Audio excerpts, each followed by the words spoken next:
want to look at the business environment in Nigeria. You know, there are indications that the business environment is getting worsened due to economic realities, due to high inflation and the cost of operation in Nigeria. So we also want to look at the plight of local industries in Nigeria. How are they coping or faring with these economic realities? To join us in this conversation is Dr.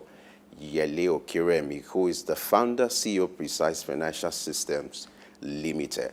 Glad to have you join us this morning. Thank you once again, Femi. Good to be with you. And good to see you as well. You're looking bright as usual. Thank you. You are looking good too. All right, thanks for the compliment. Now let's look at this story in question. Local industries, the stakeholders in Nigeria, they are complaining as a result of the business environment, high cost of operation. Give us a background to this, and why do you think it's becoming worsening according to projection made by some of these stakeholders in recent times?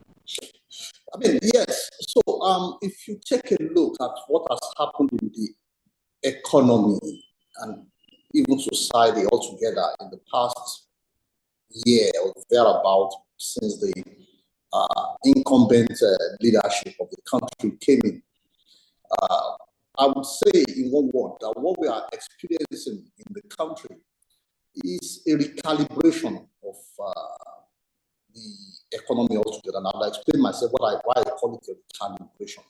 So what this leadership sought to do was to do away with subsidies.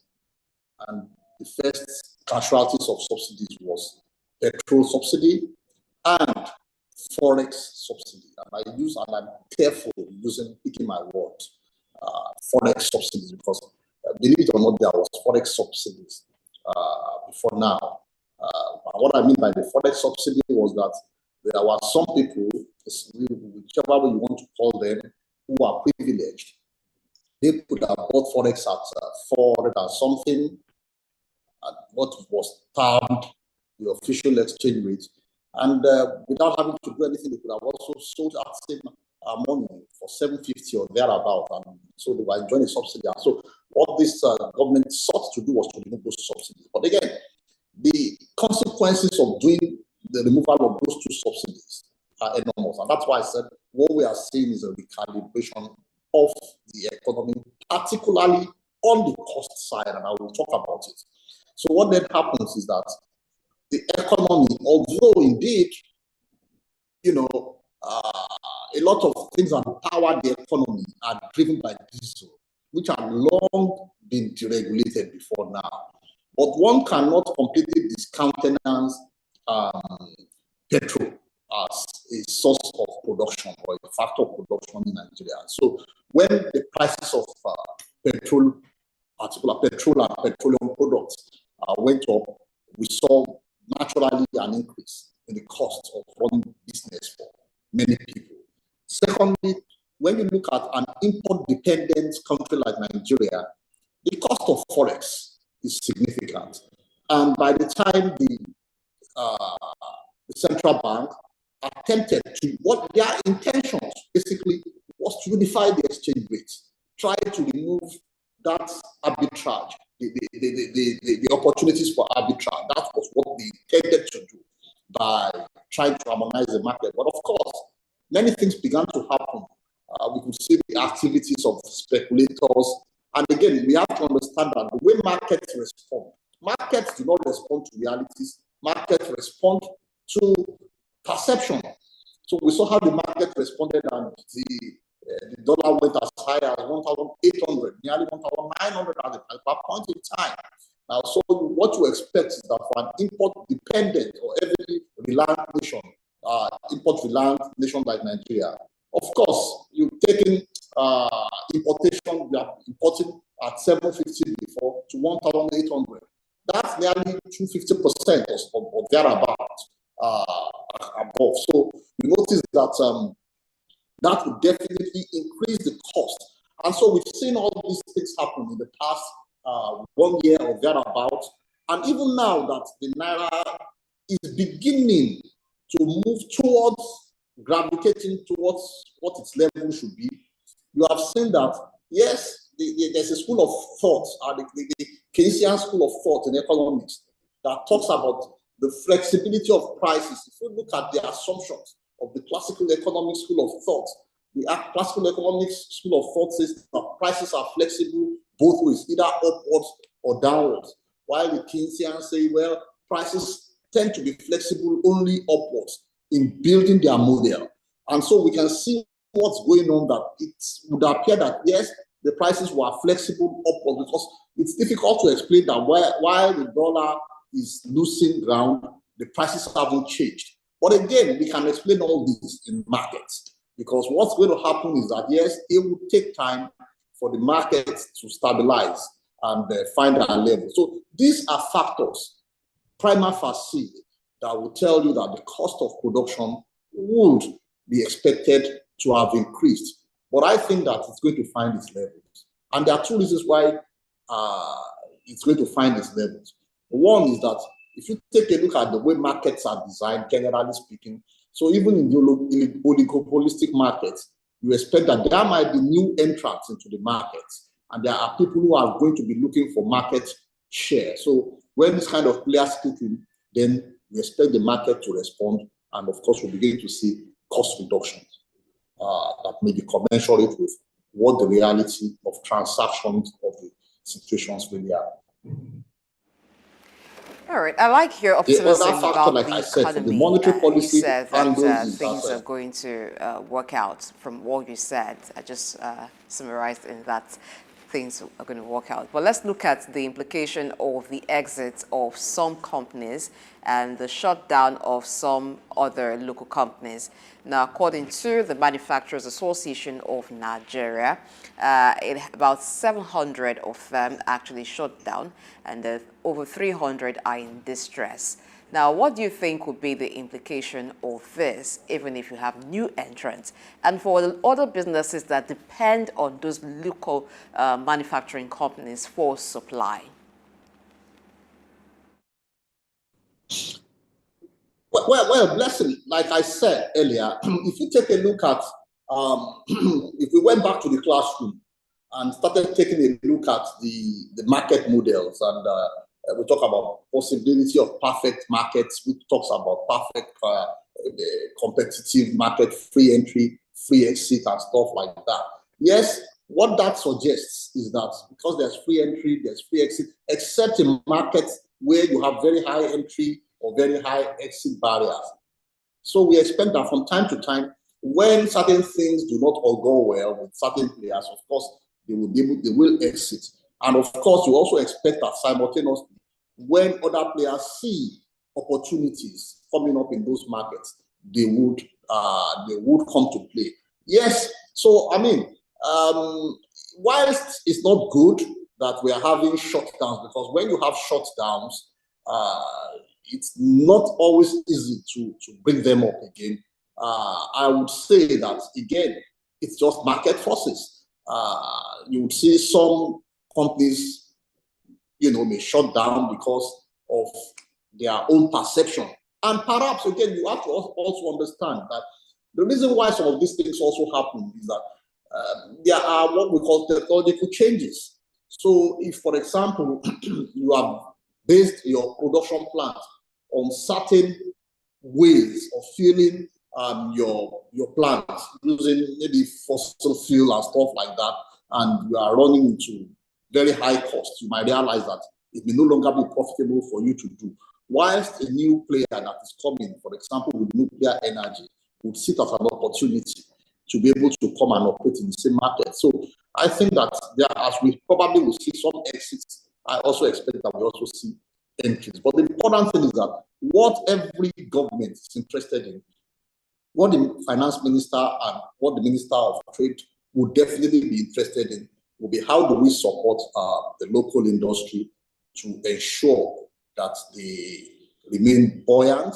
And of course, there are other multiplier effects of having them run, because we talk about employment, and when you talk about employment, that also talks about stability and the lack of restiveness in the society. So these are reasons why finance ministers and trade ministers will be very concerned about this. But I think that if you take a look at the technology, you take a look at the finance, but much more importantly, there are other very important matters that determine attractiveness of a country to businesses, including the judiciary, how independent is the judiciary, how, property rights, how easy is it for you to enforce property rights and the likes. These are also important factors that will play in getting players to come and establish or shut down the country as they do. All right, if you look at the economic realities, it's looking like a trying time for businesses in Nigeria. In fact, according to the Manufacturing Associations of Nigeria, the inventory of unsold finished goods is at about 350 billion naira. And they are now advocating for an urgent intervention from the government. What do you think will be the urgent intervention for these businesses to stay alive? Right. So now, if you take a look at, again, I'll take you back to the classroom. I'm a professor, so I keep doing this again and again.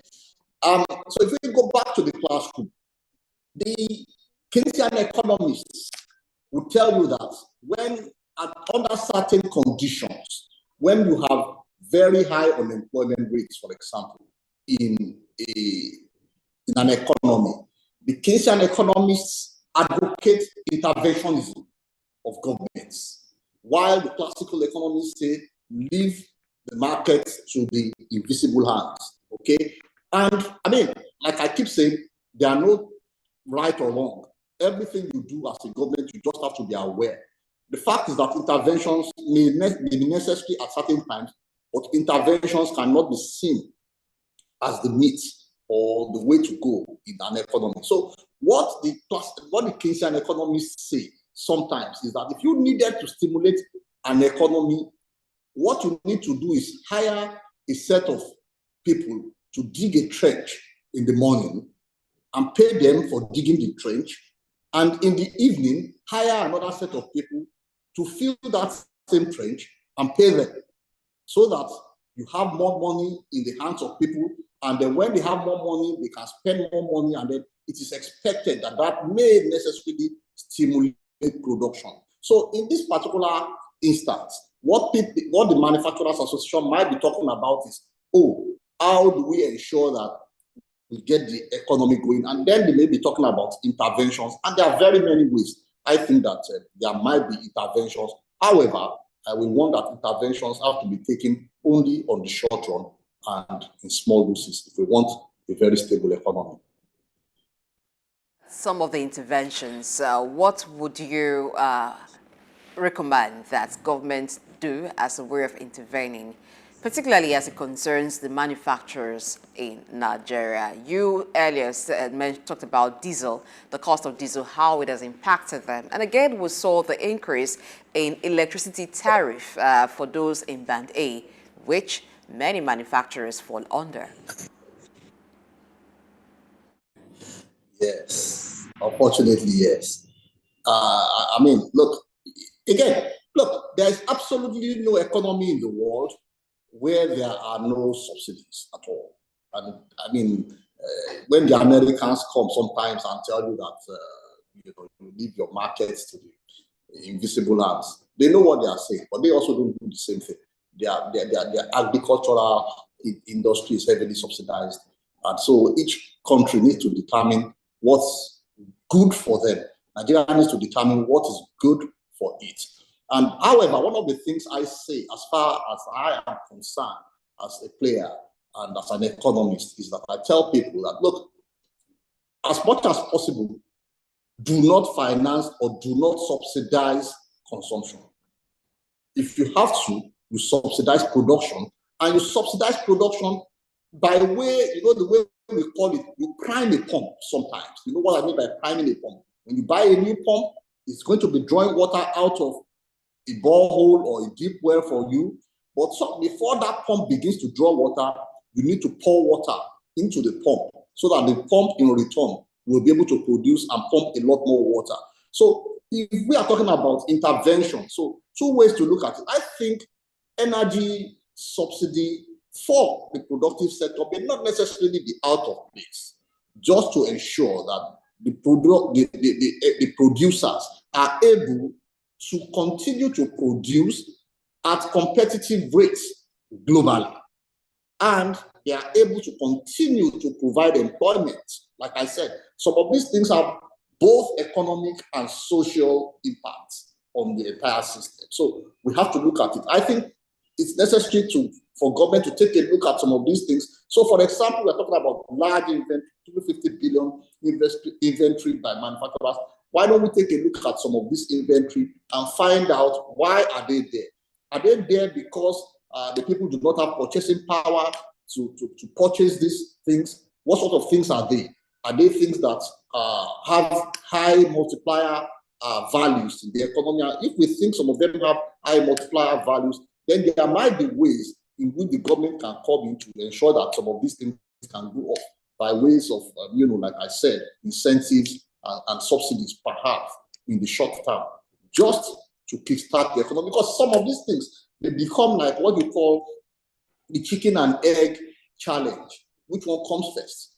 So do you need to have production running first, or do you need to have purchasing power first? Which one comes first? So essentially, the government needs to take a look at it and make sure that that cycle is not jeopardized. So I think it's not out of place for the government to take a look, have engagements with some of these manufacturers. Let's find out what are those things in inventory. Let's take a look at what the trend used to be in the past and what are the factors that have led to the inventories becoming unnecessarily high.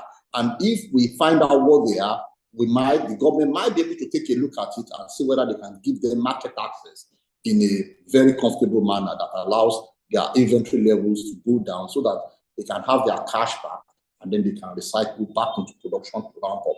Let's look at the decision by the CBN to increase the interest benchmark to 24.75%.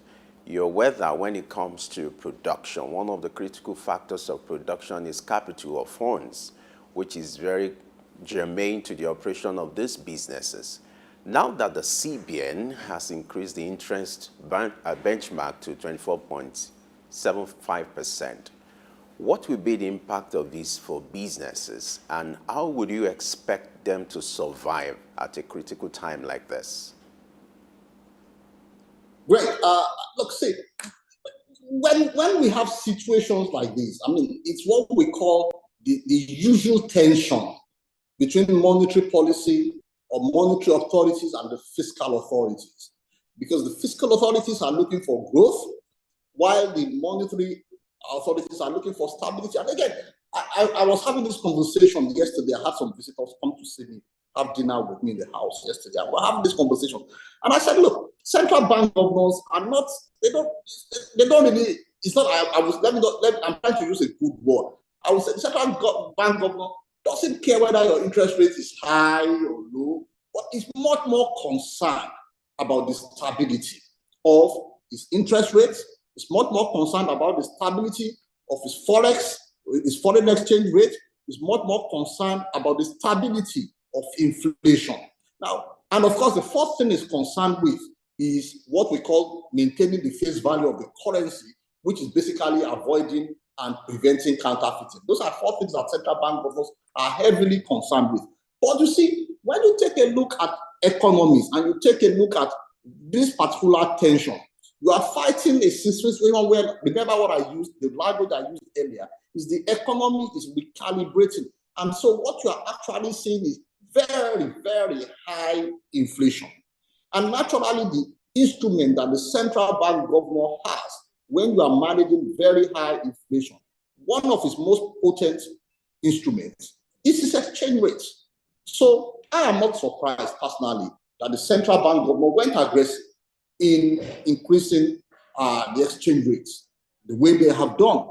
However, the fiscal authority, which we are talking about, which represents, manufacturers and producers, would probably feel a little bit uncomfortable at this particular point in time because, when you do that, then you're going to slow down the possible rate of growth in the economy because, as you rightly said, you are going to reduce the access to funds by manufacturers. However, we have to understand this. It doesn't matter how well your manufacturers are doing if there is no stability in the markets, then the manufacturers would die a natural death. And so what you are experiencing is what in medical parlance we call a resuscitation. And so what's going on here is that the patient is in critical situation and we do not even care what the problem is. We need to stop the bleeding. And after we have stopped the bleeding, we will stabilize the patient and then begin to do further things. And that's what I see that's going on right now. These aggressive ways of increasing the monetary policy rate is necessary to ensure that we arrest inflation. Now, once this is done, and once we see some level of stability, the patient is no longer in critical condition, then I can predict for free to you that you will begin to see a gradual easing of the monetary policy rates and begin to see consequent impact on reduction of interest for the manufacturers. I think when we take a look at it, there's absolutely nothing we can do about this at this particular point in time. We have to bite the bullet. All right, let's look at those in the fast-moving consumer goods, those who are into imports of goods. Now, they've been heavily impacted by the exchange rates. Talked about the forex scarcity that had lingered up until recently when the CBN, through some interventions, have been able to raise up the value of the naira against the dollar. Now, what should be done as some form of intervention for them? Could it be as a way of reducing imports and clearing duties? Well, again, you're right. Like I said, when we talk about duties, again, these are fiscal policies, okay, and the rest exclusively on the desk of the finance minister or, in this particular case, the finance minister. Yes, again, those are instruments that can be used, to ensure that, the businesses continue. So, like I said earlier, give incentives, give subsidies. So, if you say you are reducing the rates, the import duty rates, that is, when you reduce the rates, that's a form of subsidy to them. And of course, it's allowed in the short run. But one of the things that we have to take a look at, and I said it's not a bad thing that economies import. Remember the last time we were on this platform, we were talking about trade, and we're talking about trade indices of certain countries. And I said, look, being a trader's economy is a choice. However, one thing that is better for every economy is being an economy that creates and adds value. So as far as I can see, it's necessary that we should import what we have to import. But as much as possible, we should import I would say, things that are smart, particularly things that we should be adding more value to before selling. So if we keep importing finished goods, I think we probably are going to keep having some challenges. However, one thing we can also understand is that as a nation, you cannot be competitive in everything. So you have to determine your areas of competitive advantages. And the important thing for you to do is to rev up in your areas of competitive advantage. So the only thing I say is that we have not broadened our areas of competitive advantage reasonably well enough. Because if we did that, then of course you would expect that your balance of trade would be favorable most of the time. And when your balance of trade is favorable on a long-term basis, two things happen. Your foreign exchange reserves increase. And when your foreign exchange reserves increase significantly, except the central bank governor deliberately manages the foreign exchange rate, your foreign exchange strengthens. And when your foreign exchange strengthens, it makes your cost of importation cheaper. So it's a paradox of sorts. Countries that have the capacity to create value have the ability to even have cheaper goods coming into them. And countries that have little capacity to create value will keep having to pay heavily for importation, which is what they depend on. Very bad thing is in the Bible like that. It is the ones that have that is given more, and from the one that doesn't have the capacity, even the little he has is taken from him. Now, let's revisit this currency swap between Nigeria and China, the currency swap agreement, which a few years ago was kickstarted. Don't you think it's important now to revisit this agreement to reduce the overdependence on dollars? Because we look at the impact of that on businesses.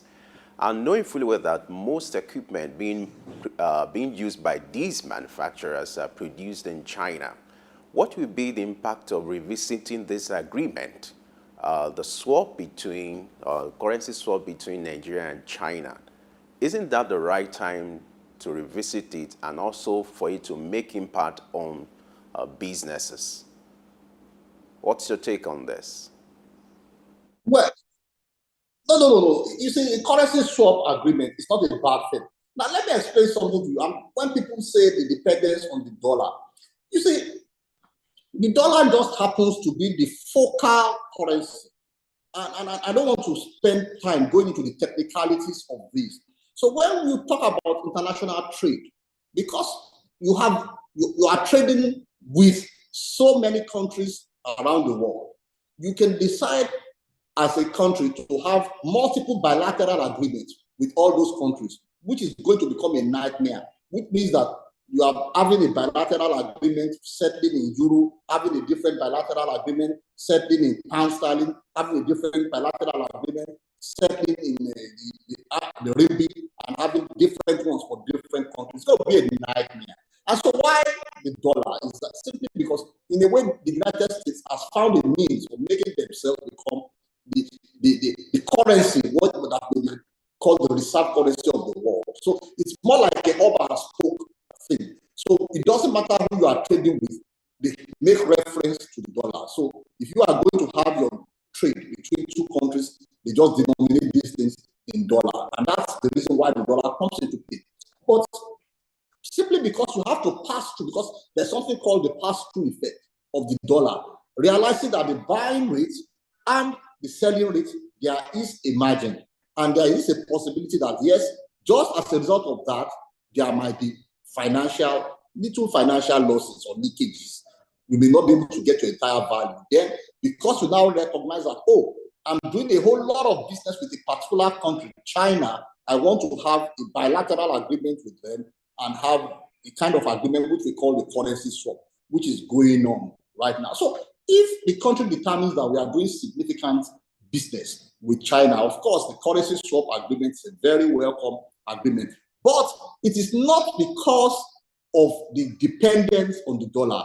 The reason why you are talking about all this, like I had explained earlier, is the capacity of the country to produce more than what it consumes. So if you are producing more as a country than what you are consuming, then of course it won't even matter whether there is an intermediary currency between you or you are having direct conversations with counterparts. You would always have a positive balance of trade. So I think the real issue, talking about dependence on the dollar, is a red herring as far as I'm concerned. I think the real issue is getting our economy to be sound and to be productive and to be sustainable as time goes by. All right. The point I'm also trying to make is if there's a swap agreement between Nigeria and China, the point I'm making is why do you think manufacturers are not taking advantage of this window? Well, I mean, it's possible that there might be so many reasons. I'm not privy to some of those reasons. Even bureaucracy sometimes might be the reason. And again, I'm going to check. I remember that, yes, the currency swap agreement was done some time ago. I really don't know what the status is, right? And I think it's a good thing. And I think it can be done on an ongoing basis. So first of all, we need to check whether Nigeria indeed has always met its obligations on this currency swap agreement. And if Nigeria is meeting its obligations on the currency swap agreement, it means that it should be a mutually beneficial arrangement between the two countries, between Nigeria and China. And I would think that with little or no bureaucracy, for people who are trading with China, then of course, they would not need to route their transactions through the dollar. They should just be able to make the payments using the currency swap agreement, in which case they pay Naira and then the central bank helps them to repatriate it to the Chinese government easily because of the currency swap agreement. Let's look at substitution. Now, for the import-dependent companies, even those who are importing raw materials, let's look at the beverage industries. They are having serious challenge with Forex. Now, is it possible to have some form of substitution of the imported raw materials with locally sourced raw materials? What happens to developing the value chain as a long-term solution? Now, Blessed, what you say, the point you made is a smart point, actually. And if you take a look at very many smart nations all over the world, they have involved themselves in this kind of things. Like I have always been an advocate of import substitution as a starting point. Take a look at what you are importing, take a look at what you are doing with it, and see whether it's indeed you can find local substitutes to them. Because, heck, why are you promoting other economies and, probably stifling yours?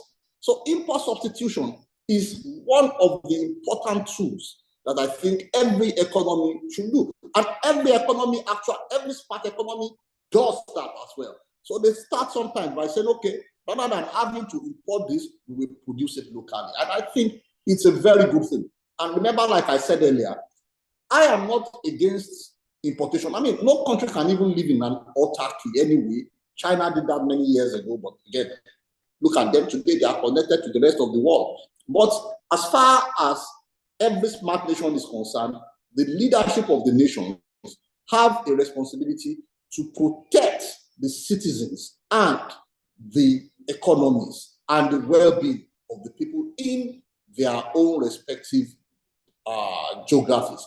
And so, as far as I'm concerned, I would say produce Nigeria, consume Nigeria, sell Nigeria more than you do for any other country.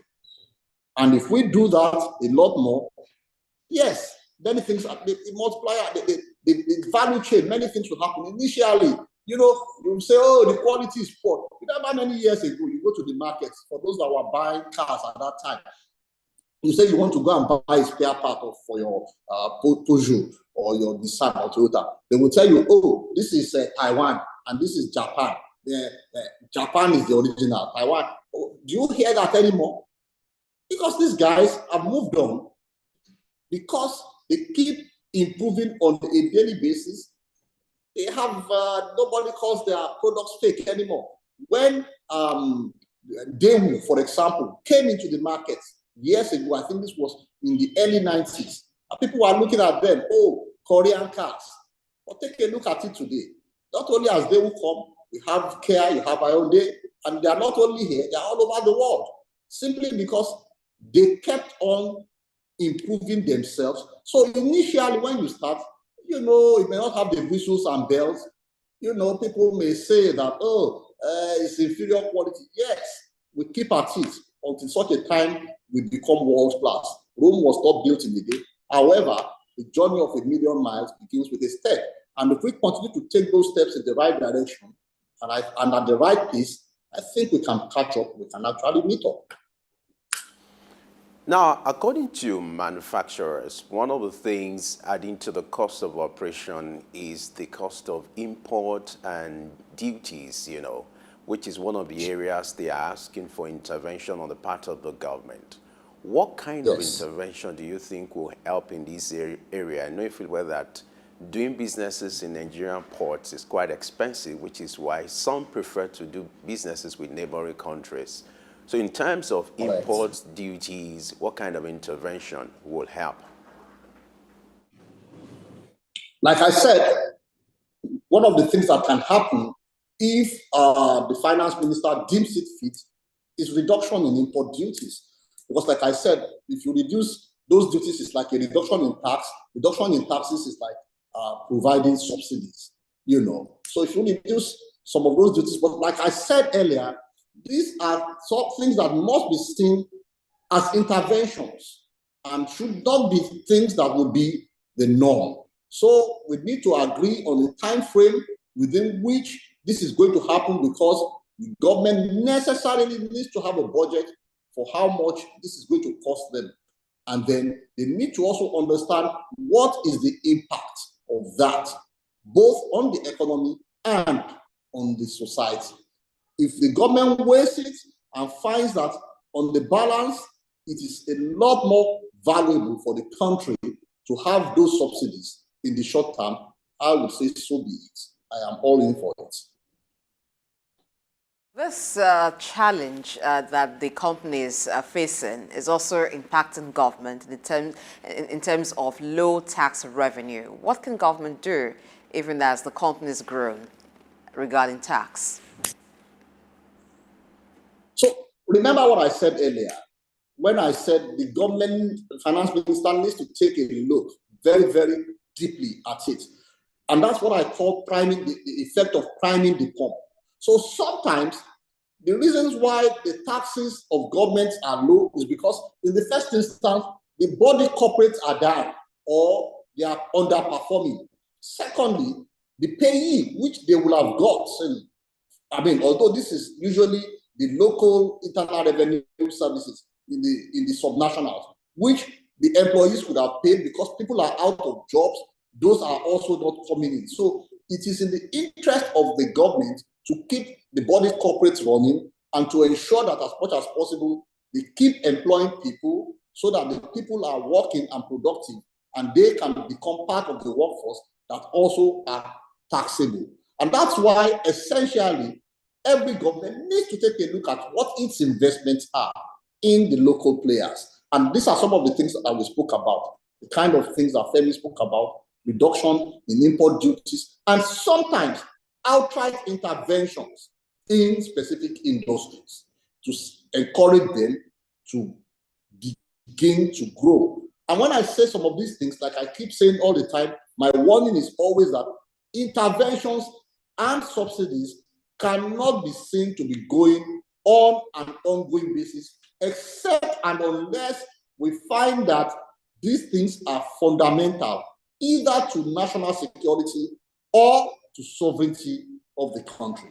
Or even when I say national security, it includes food security. So when the government determines that some things are going to affect our identity, our sovereignty, or our security, there's absolutely no reason why government cannot, on an ongoing basis, continue to finance or subsidize. But anything besides those two, whatever intervention government wants to do, should be seen for a short period and to actually have a desired effect that must be measurable. And once government measures that they are achieving their aims, then they should begin to withdraw. And if they also realize that these aims are not being met, they need to review and find out why are we actually making the wrong assumptions. And then sometimes you realize that you are probably pouring water into a bottomless pit, then we might as well shut it down and then look for other things to do. All right, interesting. Now for businesses or business owners to survive this critical time, what will be your advocacy? What kind of internal mechanism can they put in place to survive this kind of harsh business environment? Well, I mean, as a CEO myself, well, and I can say that I'm a CEO with more than 30 years of experience. I won't say I've seen it all. I've seen quite a bit of what we see in the Phillips curve. So we have the bust, the boom. What actually happens with most businesses is that when things seem to go well, human beings and businesses tend to be overly optimistic. And so sometimes they begin to take decisions that may even be termed as reckless because there are good times at that particular point in time. And people begin to take certain things to the market and they begin to do things and become emperors. On the other hand, when things begin to go south, human beings and corporates as well tend to be overly pessimistic about the future. And sometimes they also take extreme decisions that ordinarily would not be necessary. So as an experienced CEO, my advice is the middle of the road approach. During good times, keep your head down, keep your head screwed onto your shoulders, build reserves, and know that it is not if, it is when there will be a rainy day. So you have some reserves to keep you going during the rainy days. Now, these are the rainy days. So the question you have asked me is, at this particular point in time, what should businesses do? And I think the very first thing that businesses must do, and I'm involved as well, is maintain hope. When you have hope, hope in itself is a form of energy that actually keeps you going even in the midst of challenges. Have hope. And again, take a realistic look. Don't be overly pessimistic. Take a realistic look at what your business is and project. However, be conscious of one thing. After every doom comes a boom. And unfortunately, if you do not prepare for that boom, you will be too late to enjoy the benefits that are coming. So one of the things that smart businesses should do right now is to begin to prepare and begin to think of innovations that they will come up with, because prosperity is just around the corner. Thank you so much for being very optimistic, and I hope that a lot of business people or the CEOs who watch the show today would have tapped from your high-level optimism about Nigeria and also the business environment in Nigeria. Thank you very much. Dr. Yele Okeremi, who is the founder, CEO of Precise Financial Systems Limited, for your time with us on L Exchange today. Always a pleasure, blessed. Have a good day. Early Exchange, shaping policy, advancing development.